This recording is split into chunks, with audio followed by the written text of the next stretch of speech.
We would like to send out a special thanks to Ana Luisa for supporting The Trail Went Cold. Ana Luisa makes beautiful, sustainable jewelry at fair prices. For 10% off, go to shop.analuisa.com/cold and use the promo code COLD. Enjoy the show. January 18th, 1976. Colwyn Bay, Wales. The family of 15-year-old Peter Watts returns to their residence and discovers he has left behind a note to say that he has gone to see a friend. 10 hours later, Peter's unconscious body is discovered on the Euston Road underpass in London, over 250 miles away, and he dies after being rushed to the hospital. While Peter's injuries are consistent with a fall from a great height, his body and clothing appear to have been washed, suggesting that he was injured at another location before someone placed his body on the underpass. While an inquest jury rules that Peter's death was murder, there are no answers about who killed him or how he wound up in London to begin with. After that, the trail went cold.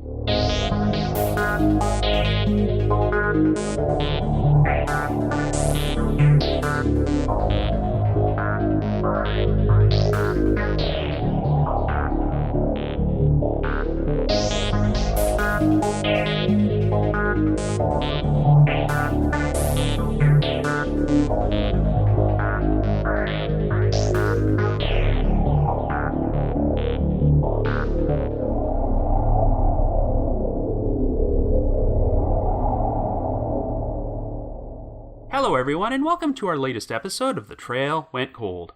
I'm your host Robin Warder, and we've got a pretty odd mystery to cover from the United Kingdom: the unexplained 1976 death of Peter Watts.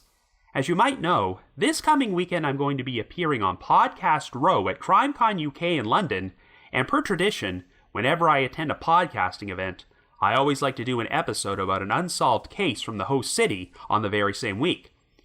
And what's unique about this particular story is that the victim originally hailed from a town in Wales, but somehow wound up dead in London. One of this podcast's most highly requested cases is the 2007 disappearance of 14-year-old Andrew Gosden, which may be the most heavily discussed British mystery of the modern era.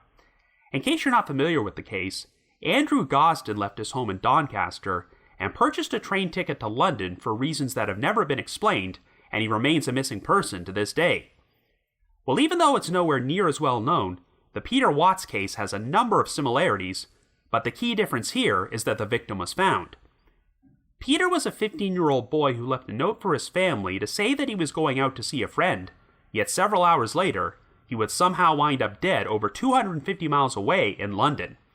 Like Andrew Gosden, it's presumed that Peter hopped on a train to travel there, but because evidence in this case is so scant, and there were virtually no witnesses who could recall seeing him, we can't even be 100% certain of that. And what adds an extra element of weirdness to this case is that when Peter was found, his body and clothing were described as being impeccably clean, almost as if someone went to the trouble of washing Peter after he was seriously injured, and then proceeded to dump his body on the Euston Road underpass. Over the past 4 decades, there have been virtually no leads in the investigation, aside from a shocking eyewitness tip which came in around the 40th anniversary of Peter's death, which I'll be discussing later on. While investigators have always been pretty certain that Peter was the victim of foul play, they've never had all that much to work with, and there are essentially 2 mysteries here rolled into one. Who killed Peter, and how did he wind up in London to begin with? This is one of the more perplexing cases I've come across in quite some time, so we're going to have a lot to talk about on today's episode. Anyway, before we get started, just a quick reminder that The Trail Went Cold is a weekly podcast, which is currently available for download on several platforms, including Apple Podcasts, Stitcher, Google Podcasts, and Spotify. So if you like this podcast, be sure to subscribe to it, and please leave us a rating or review on any of those sites to help spread the word. The Trail Went Cold is on Patreon, so if you would like to learn how to support the show, please visit our page at patreon.com/thetrailwentcold. For as little as $1 a month, you can garner access to exclusive rewards, which may include stickers and thank you cards, early access to episodes, and bonus content. So with all that out of the way, let us now delve into the death of Peter Watts.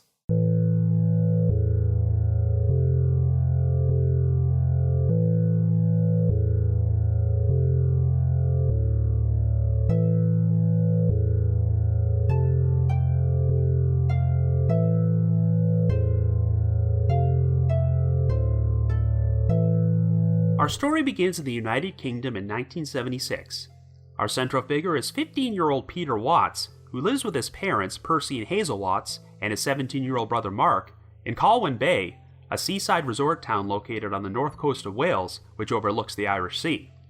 Peter attends Arias Park Comprehensive School and is known for being a bright student and is a member of his school's clog dancing team. He has a particular passion for chemistry, as he keeps his own laboratory at home and spends much of his free time performing his own experiments. On the afternoon of Sunday, January the 18th, Peter was busy studying for his mock O-level exams, which were set to take place at school the following day. Back then, O-level exams were taken by secondary school students in the United Kingdom in order to test their basic knowledge in various subjects, and before they would advance to more specialized courses of study. Years later, the O-level qualifications would be replaced by the General Certificate of Secondary Education, aka the GCSE.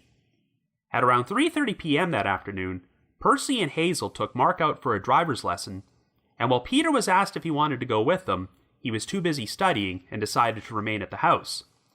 The family would be gone for just over a half hour, and when they returned home sometime after 4 p.m., Peter was not there. He left behind a note stating that he had gone to see a friend to help with the revision for the upcoming exams, though from what I can tell, he never actually named a specific friend in the note.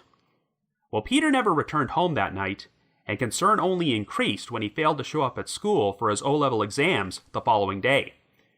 Peter's parents officially reported him missing to the North Wales Police, and while there was speculation that the pressure of the exams might have compelled Peter to run away, his family did not believe he was overly stressed.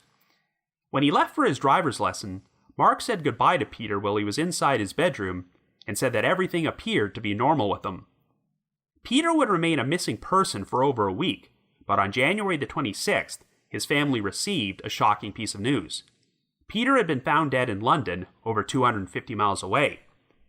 At 1:33 a.m. on January the 19th, about 10 hours after he was last seen by his family, a taxi driver came across Peter's body in the westbound lane of the Euston Road underpass, located at the junction of Euston Road and Tottenham Court Road. At this point, Peter was unconscious and barely alive, and lying next to a pool of blood with a noticeable injury to the left side of his head. The driver immediately summoned an ambulance to the scene, and Peter was rushed to the nearby University College Hospital, but he died only about a half hour after his arrival, without ever regaining consciousness. Peter's injuries included a fractured skull, which was determined to be the cause of his death, and he also had cracked ribs, a broken left shoulder, and numerous internal injuries. Since Peter was not carrying any identification with him when he was found, he remained a John Doe for several days, until he was cross-checked with the missing persons report that had been filed for him in Colwyn Bay. Oddly, virtually all of Peter's personal possessions, including his eyeglasses, wristwatch, comb, and a gold ring he had recently received as a Christmas present from his parents, were missing and could not be recovered. The only item he still had on him was a pendant he was wearing, which was hidden beneath his shirt. The coroner felt there was nothing to indicate that Peter had been involved in a fight or been struck by a vehicle, and believed his injuries were consistent with a fall from a great height. Peter's body was discovered beneath an overpass, which was a 30-foot drop, but there was considerable doubt about whether he actually fell from that location. Peter had been found wearing an imitation leather jacket, but surprisingly, there were no scuffs or markings on them, which would have been expected if he fell 30 feet to his death onto some pavement. In addition, the wound in Peter's skull also did not have any sign of dirt or grit in it, even though his head had supposedly been injured by the fall. The coroner described Peter's body and clothing as being quote-unquote impeccably clean, and his pockets appeared to have been deliberately emptied, turned inside out, and brushed clean. The only flaw to be found on any of Peter's items of clothing were scuff marks on the heels of his shoes, as if someone had been dragging his body while he was unconscious.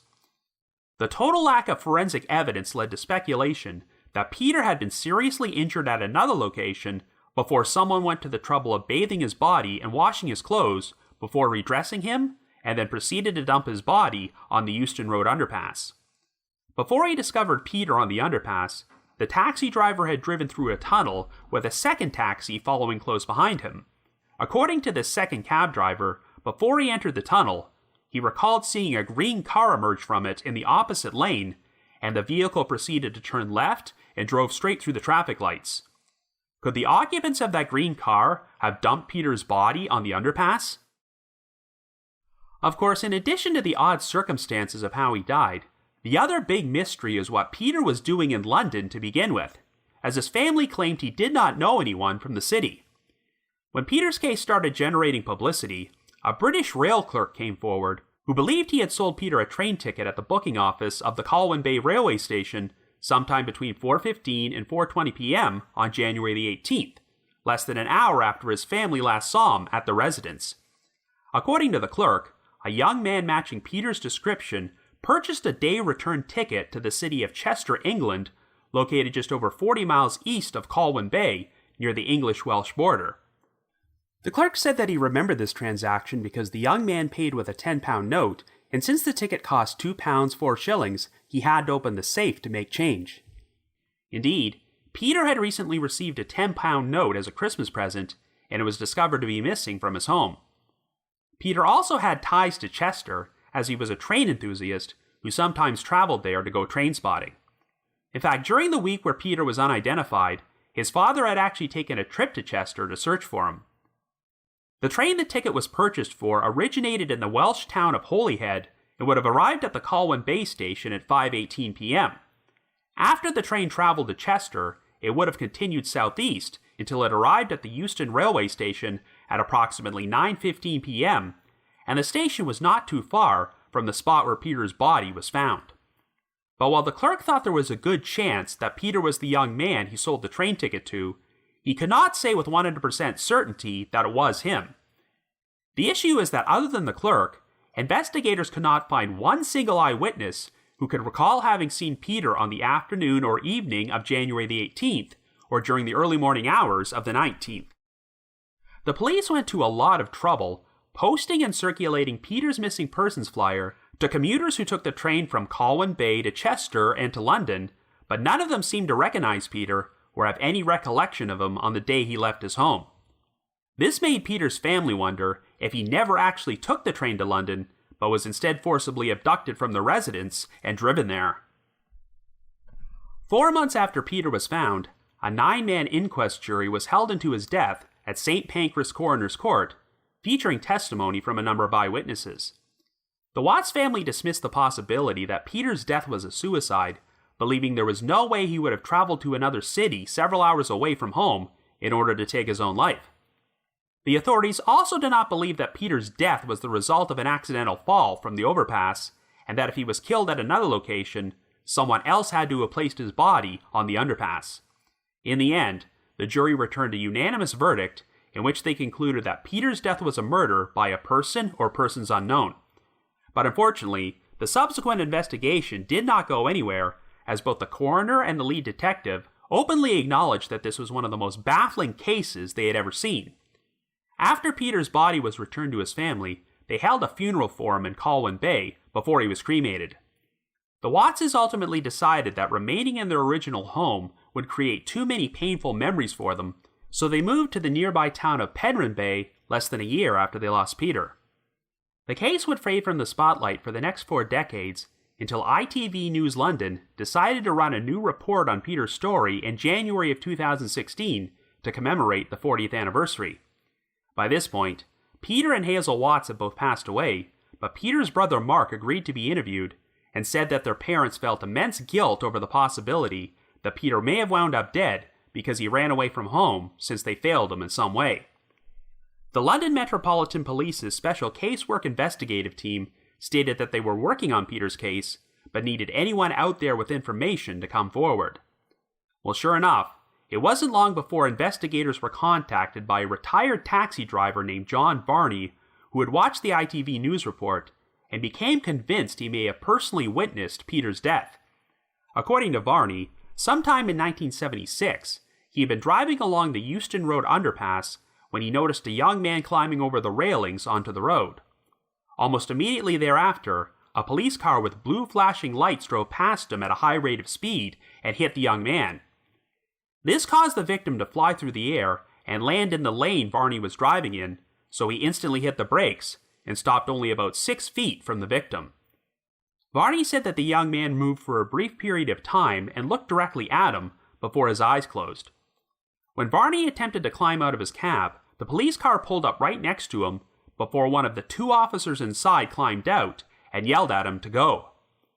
Varney then proceeded to drive away and assumed that since the police were at the scene, they would take care of the situation.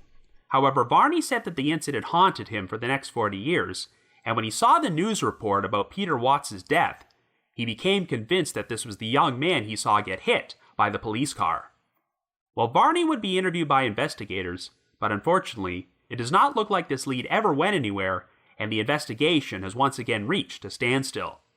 So after 46 years, the actual truth about why Peter Watts traveled to London and how he wound up dead remain a perplexing, unsolved mystery.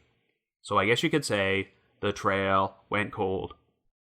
But before we continue, we would like to talk about a special brand called Ana Luisa, who have become great supporters of the trail went cold.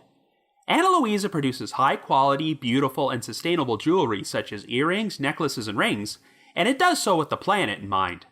From packing to products, the jewelry is always 100% carbon neutral and 100% water neutral, and it's also very unique and affordable, with prices starting as low as $39. Since new jewelry collections are always released every Friday, you'll always find a large selection in which you can shop for yourself or find the perfect gift for a special someone. When Ana Luisa started supporting our show a few months ago, they let me pick out some pieces, and of course I ordered a gold initial necklace with the letter R on it for Robin.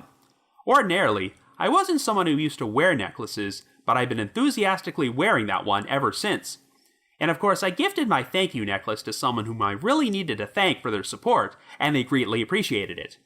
I definitely believe that Ana Luisa jewelry is an ideal gift for holidays, birthdays, and other special occasions. And I'm excited to say that we have an Ana Luisa deal for you. You can treat yourself or your loved ones by using our specialized promo code, COLD, to get 10% off. I absolutely recommend Ana Luisa because they are a great brand who makes beautiful, sustainable jewelry. So to get 10% off, go to shop.analuisa.com/cold and use the promo code COLD. Once again, that's shop.analuisa.com/cold and the promo code is COLD.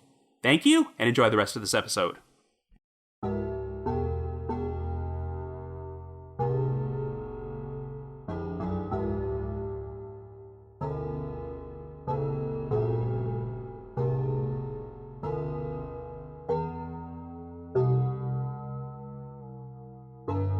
Anyway, if you've ever listened to this podcast, you'll know that one particular type of mystery I've always been interested in is when someone winds up dead under suspicious circumstances after traveling to a location they had no reason to be at. In these cases, there are always two big mysteries. How did the victim die, and how did they wind up at this faraway location? For some other examples of this, there's the death of Judy Smith, who vanished during a business trip to Philadelphia before her remains were discovered in a remote mountainous area of North Carolina, 600 miles away. There's the saga of Blair Adams, who made an unexplained cross-country trip from British Columbia to Knoxville, Tennessee, where he was killed under very bizarre circumstances, and there's the death of David Lewis, who vanished from his hometown of Amarillo, Texas, and was struck and killed by a vehicle just over 24 hours later on a highway in Yakima County, Washington, located nearly 1,600 miles away.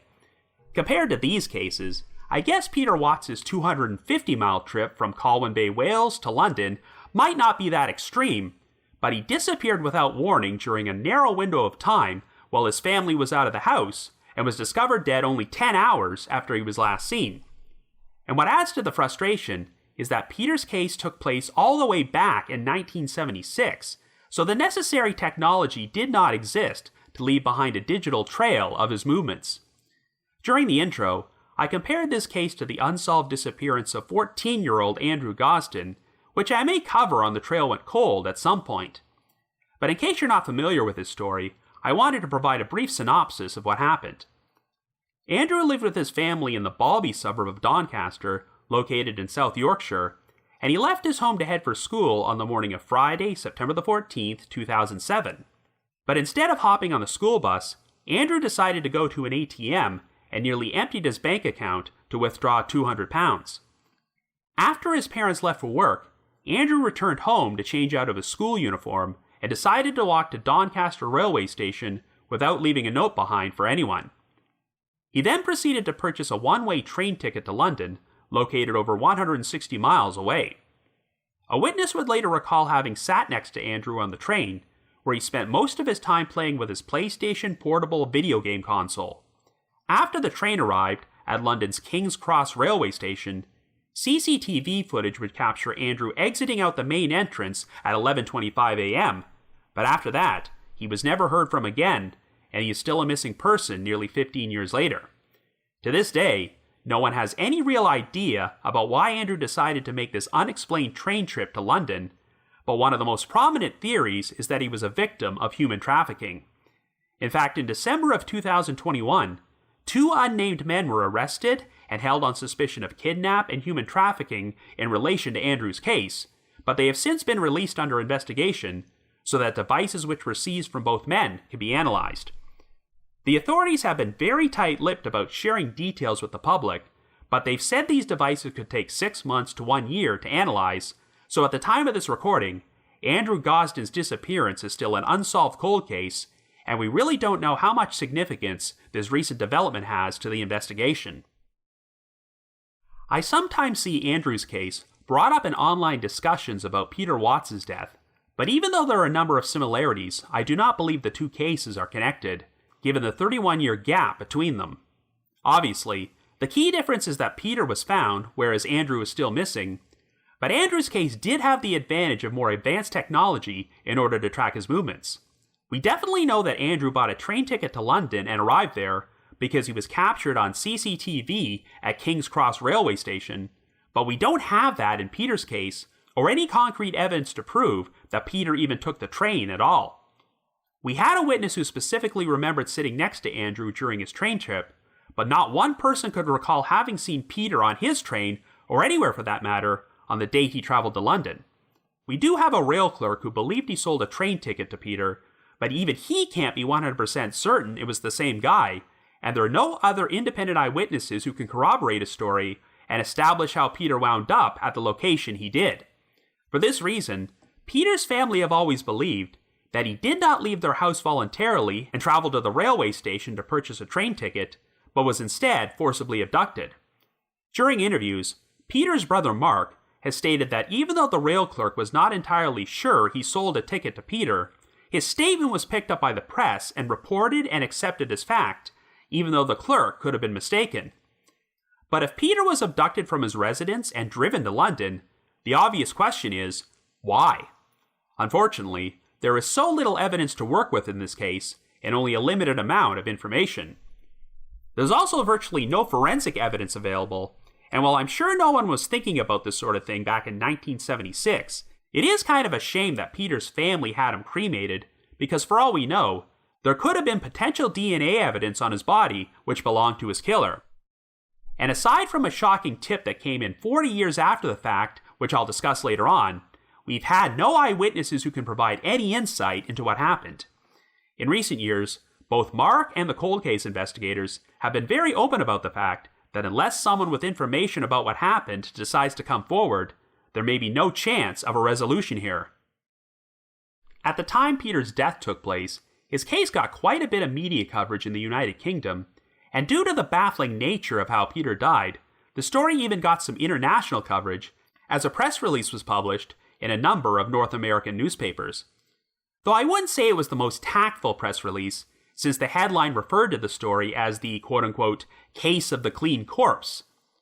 The article referred to the case as an Agatha Christie-type mystery, and by today's standards, this particular passage seems a bit problematic. Quote, "Police now have a theory. Perhaps Peter innocently agreed to go home with one of the homosexuals who haunt Euston Station. Perhaps he realized what was happening and jumped out a window or down a flight of stairs in an effort to escape." End quote. I mean, given how little evidence there is, I guess it's not impossible that Peter could have had some sort of secret gay hookup when he arrived in London, but gay people aren't ghosts, so I don't think they exactly haunt train stations. Peter's case continued to get media coverage until the inquest jury officially ruled that his death was a murder, but shortly thereafter, it seemed to completely fade from the spotlight, until ITV decided to produce a 40th anniversary news segment about Peter's death in 2016. The case started receiving a bit of exposure again, but unfortunately, it sounds like the investigation has once again hit a brick wall, and they are no closer to figuring it out now than they were back in 1976. But of course, in all cases where a victim winds up dead at an unexpected location, we have to go back and start at the very beginning and establish a timeline. The last time Peter's parents and his brother saw him at their residence in Colwyn Bay was at around 3:30 p.m. on the afternoon of January the 18th, and his body was discovered in London at 1:33 a.m. on the morning of January 19th. So obviously, an awful lot had to happen during a window of approximately 10 hours. On the 18th, Peter was studying hard for his mock O-level exams, which were scheduled to take place at school the following day, and while his family said he was very focused on it, they did not believe he had become so stressed and overwhelmed about the situation that he would decide to just run away. But traveling from Colwyn Bay to London is a 4-hour train ride each way, so if Peter elected to make the trip on his own accord, he did not seem to have much concern about taking and passing the exams on Monday morning. It does seem very calculated that Peter would choose to write a note and leave the house while his parents were taking his brother out for a driver's lesson, so you have to wonder if there was something going on with Peter that his family did not know about. Even though Peter left behind a note stating that he was going to see a friend to help them prepare for the exams, it does not sound like he named a specific person, and none of Peter's friends ever came forward to confirm he was planning to see them that afternoon. So it seems obvious that this was just a cover story in order to prevent Peter's family from immediately becoming worried once they discovered he was gone. But of course, the note is one of the biggest holes in the Watts' theory that Peter was abducted from his home unless somebody forced him to write it against his will. I guess it would all depend on how much credence you put into the eyewitness sighting from the clerk at the Colwyn Bay railway station who believed he sold Peter a ticket to Chester. This transaction supposedly took place sometime between 4:15 and 4:20 p.m., only about an hour after the Wattses went out for the driver's lesson, so if Peter willingly left his house and walked to the station, then the timeline would match up. The confusing part is that the train to Chester did not actually arrive until 5:18 p.m., so what was Peter doing during that 1-hour window after he purchased the ticket? Sure, he could have just spent that time hanging around the station, but it is very odd that other than the rail clerk, police could not find one eyewitness who recalled having seen Peter at the station or on the train that day, even though they went all out at circulating his missing persons flyer. Now, obviously, I would not take this as evidence that Peter was never there, as I'm sure your average commuter is not going to take note of everyone they travel on a train with, and if Peter did not interact with anyone, then he may not have done anything to leave a memorable impression. However, as I mentioned on this podcast countless times, false eyewitness sightings in cases like this are so common, as many people just have a natural instinct to help, so if they believe they may have seen a missing person, they'll come forward and share this information, even though it often turns out they mistook the victim for someone else, or got mixed up about the date they saw them. But here, no one seemed to have any recollection of Peter at all, even though he was a fairly distinct-looking young man because of his longish hair and large eyeglasses. So could it be possible that the clerk was mistaken and he actually sold a ticket to another individual who looked like Peter? Well, if so, how come no eyewitnesses had a recollection of that person? Now, even though Peter's family claimed that he had no ties to London and did not know anyone who lived there, he had traveled to Chester on previous occasions in order to conduct such hobbies as train spotting. So if Peter was feeling a bit overwhelmed about his exams, perhaps he decided to make an impromptu trip to Chester in order to spend some time unwinding by watching trains or something. One of the most unusual aspects of Andrew Gosden's disappearance is that he purchased a one-way train ticket to London, but the ticket Peter supposedly purchased to Chester was a day return ticket, which would indicate that he was planning to return home that very same day. But I guess it's possible that Peter could have fallen asleep before he arrived in Chester and missed his stop, and if he did not wake up for a few hours, he would have been forced to get off the train when it arrived at the Euston railway station in London at 9:15 p.m. However, even though we're talking about the pre-cell phone era, if Peter wound up in London by mistake, it is odd that he wouldn't have gone to a payphone to call his family and ask for help. And according to the clerk, Peter used a £10 note to purchase a ticket which cost £2, 4 shillings, so he presumably would have had enough money to purchase a return train ticket home if he needed one. But once again, there were no eyewitnesses who could recall seeing Peter in London on that particular night, and there's a 4-hour window between when the train arrived and his body was discovered when Peter's whereabouts are unaccounted for. I know that one of the most common theories in the Andrew Gosden case is that he was the victim of human trafficking and was lured by a predator who somehow convinced him to make an impromptu trip to London. Theoretically, the same thing could have happened to Peter, but of course there was no internet back in 1976, so if Peter had secretly been communicating with someone who managed to convince him to travel to London, there is no record of any of their interactions anywhere. It's equally as possible that Peter elected to take this trip without any outside influence and made this decision for reasons which only made sense to himself or because he suffered some sort of complete mental breakdown. Peter's family never mentioned him having any sort of mental illness and said that he seemed completely normal the last time they saw him. But that doesn't mean there couldn't have been something going on with Peter which they were completely unaware of, as people were far less open about discussing their mental health struggles 46 years ago. It is tempting to believe that Peter's death could have been a suicide after intentionally making a 30-foot leap from the overpass into the Euston Road underpass, but his family insisted that he wasn't suicidal. Now, I've studied enough of these stories to know that people who show no signs of being depressed or suicidal will sometimes take everyone by complete surprise by ending their own life. And there are cases like the Gail Delano disappearance from Unsolved Mysteries, where suicidal people have inexplicably decided to travel hundreds of miles away from their hometown and their families in order to go through with the act. So what if Peter decided to travel to London to take his own life? Well, it would have been really easy for investigators to write off Peter's death as a suicide or even an accidental fall from the overpass, but they have never believed the evidence supports the scenario, which is why an inquest jury returned a unanimous verdict that Peter was the victim of foul play. Apparently, the location where his body was found was close enough to the edge of the overpass that it would have been logistically impossible for Peter to jump or fall from there and land in that particular spot. This is why it's been theorized that Peter might have been seriously injured at another location before someone dumped his body into the underpass, perhaps to make it look like he suffered an accidental fall there. The way the coroner described Peter as being quote-unquote impeccably clean suggests that someone may have gone to the trouble of washing his body and clothing before redressing and disposing of him. What makes the situation even weirder is that Peter was unconscious when his body was found, and he only died after he was rushed to the hospital.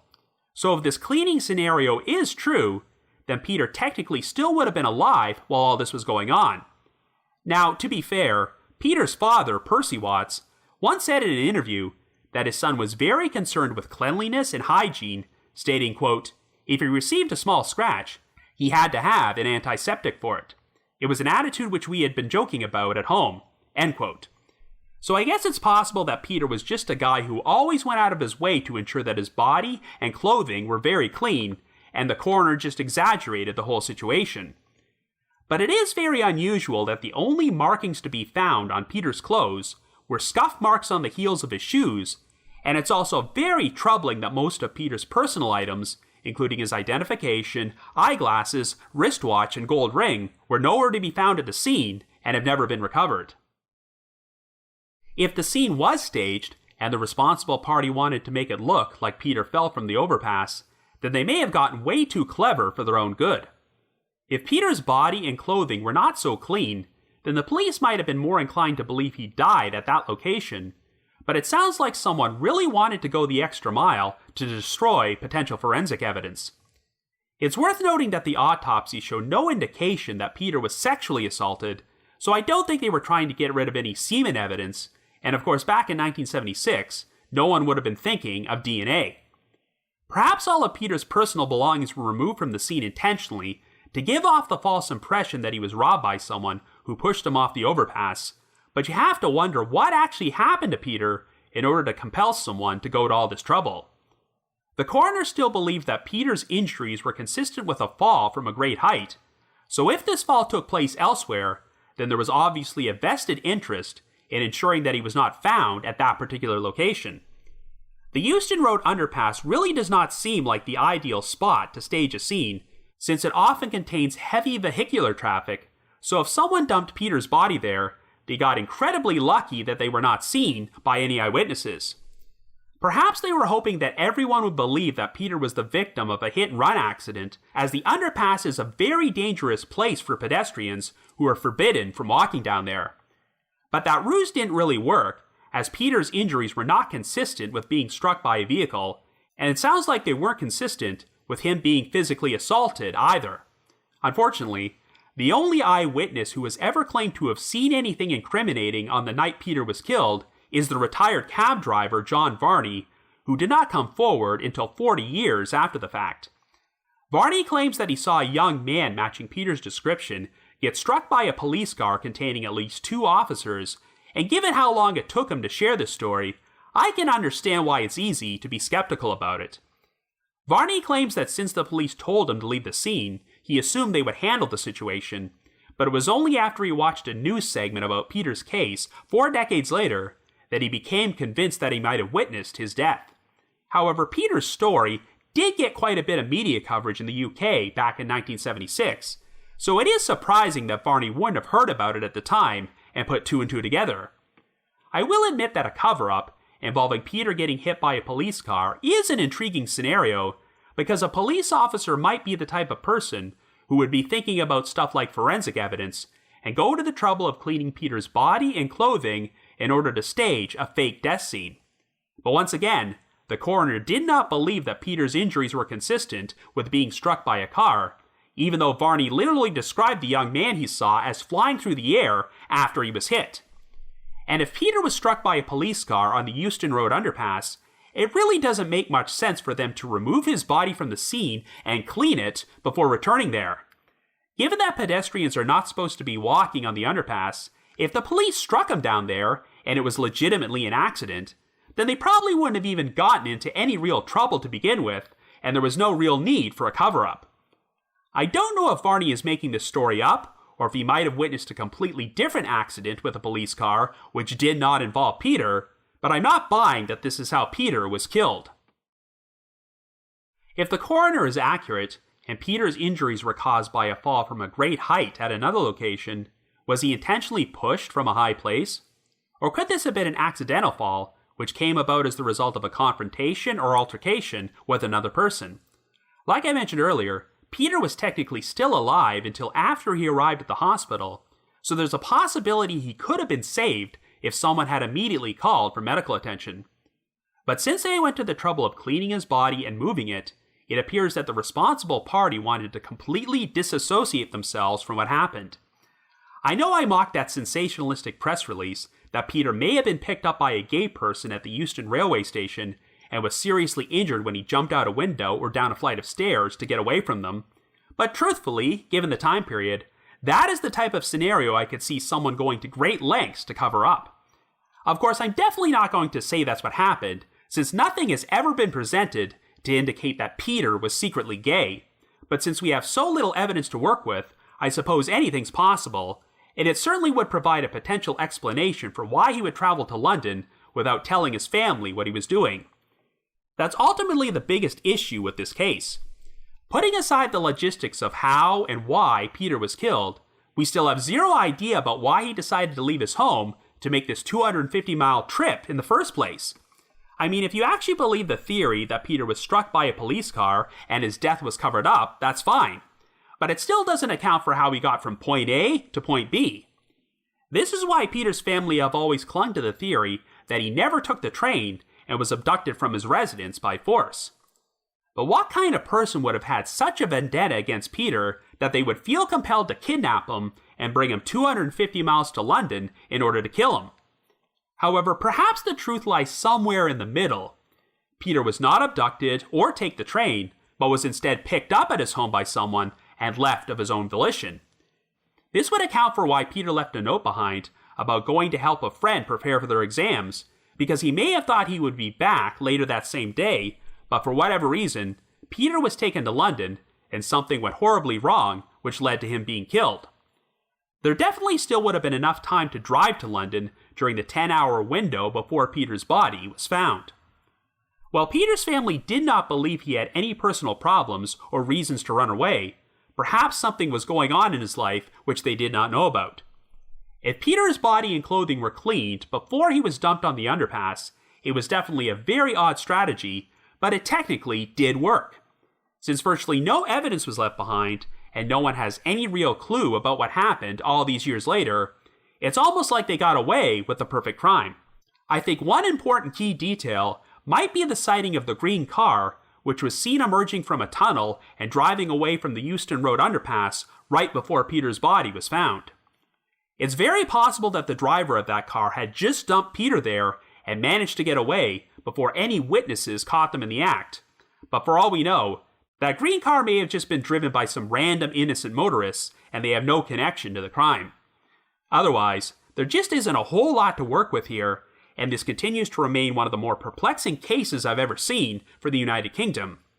I'm afraid the authorities might be correct in that the only way this case winds up being solved is if the right person comes forward with information. So this is why I'm sending out an open invitation. If you happen to have any information about the unexplained death of Peter Watts, please contact the appropriate authorities. But if you just have your own thoughts about what happened, feel free to leave me a comment or send me an email to robin.warder@icloud.com. That's robin.warder@icloud.com.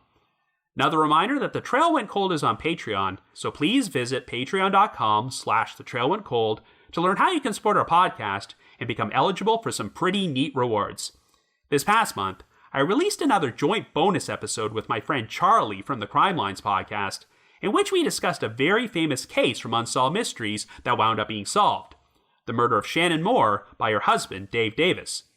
In addition, I dropped an exclusive bonus episode from my spin-off podcast, The Path Went Chilly, in which myself and my two co-hosts, Jules and Ashley, cover another classic case from Unsolved Mysteries, the 1994 murder of Matt Flores. And for our patrons in Tier 3, I've recorded another new audio commentary track, which can be played over a classic episode of Unsolved Mysteries.